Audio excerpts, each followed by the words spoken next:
What's cracking? It's your homie Ice Cube.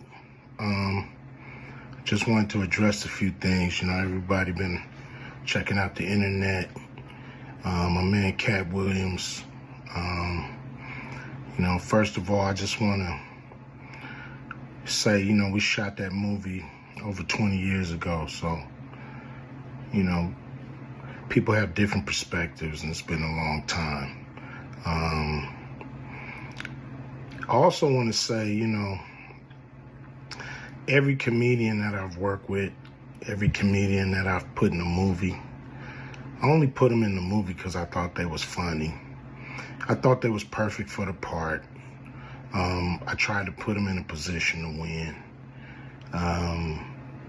That's what it's all about, I look at from, Chris Tucker and Bernie Mac and Mike Epps, Katt Williams,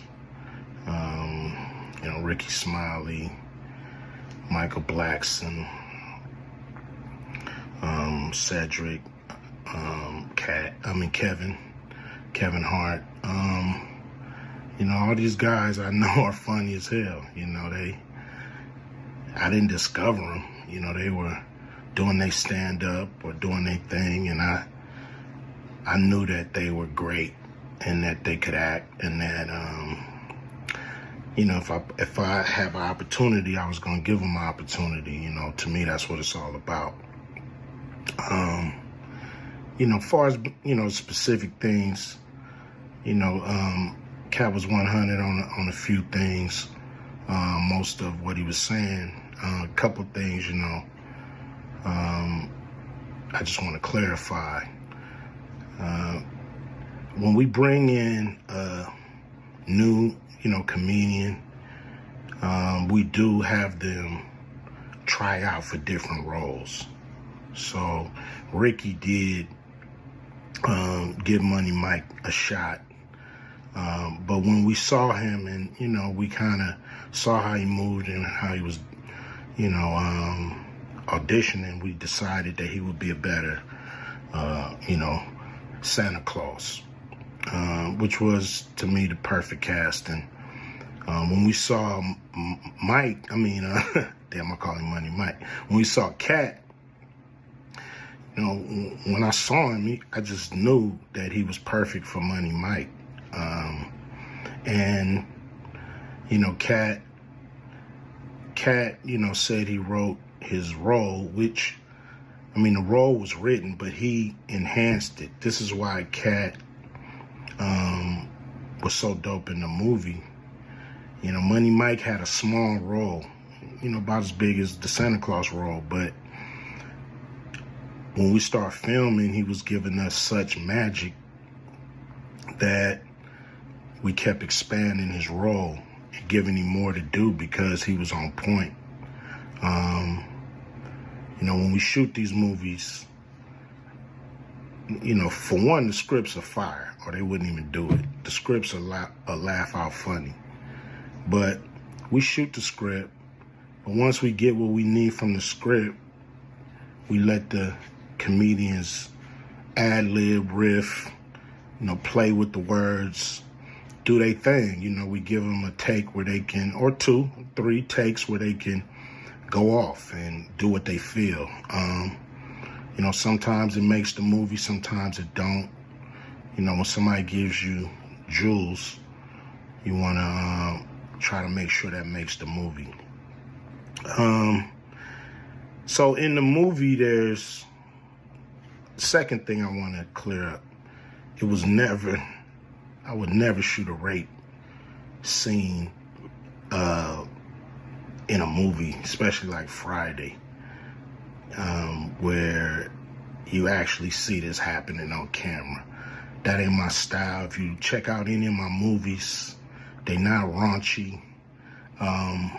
We did a movie called Players Club where the subject matter was a little raunchy, but for the most part, even that, we left it to your imagination. So the only reason that kind of stuff is in the movie is because you have 3 villains in Friday After Next.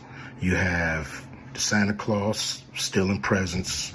You have Damon, just got out of prison, sweating Craig and Day for the rent money. And then you have Money Mike, a pimp that treats his woman, like a property. So Craig is always fighting the villains in the movie, from the Joker brothers to Debo. And so we already had Craig fighting Santa Claus. And the only real way to get rid of the other two villains was to have them go against each other. And the plier joke was always in the script, was never, we would never ever show that, that's not my style if you look at any of my movies. So, that was never a discussion, we, at that point in everybody's career, we would listen to a certain extent, but we wasn't gonna change the movie for any actor, we do what we feel. And if it was a rape scene, it would have been in the movie. There was no reason not to shoot it. But that's not my style. I don't even like that kind of shit in movies, on camera. And so, that was, to me, a little discrepancy there. Katt, he wrote a lot of his part because, like I said, he was giving us jewels, so we were keeping the camera rolling. He was coming off the dome. He was coming prepared every day to steal the show.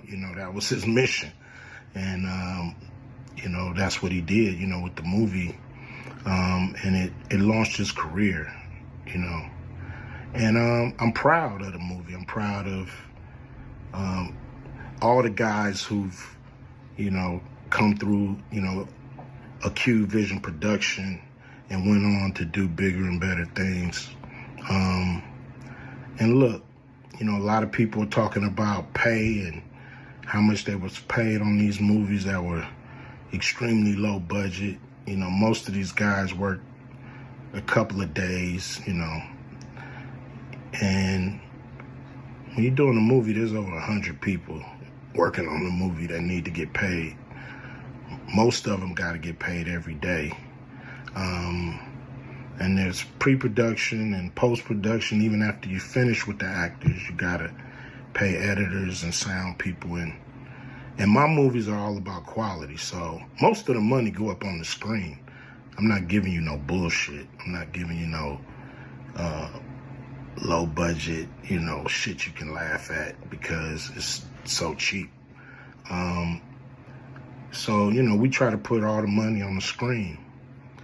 And so any actor that's mad at what they got paid, just look at what you was doing. Look at where your career was at the time. Take a look at where it is now. And Friday has something to do with that, I believe. And I put a lot of people in movies, but they ain't never put me in a movie. So you could take that for what it's worth. You know what I'm saying? I've given a lot of these guys opportunities. And I still act, so I'm waiting for a call. I ain't got to produce everything or write everything. I got love for all the comedians that I've worked with. Got, much love for Katt. He spoke up for me a lot. And I just wanted to be clear and clarify some things. And shit, man. I hope y'all have a good 2024. Yeah.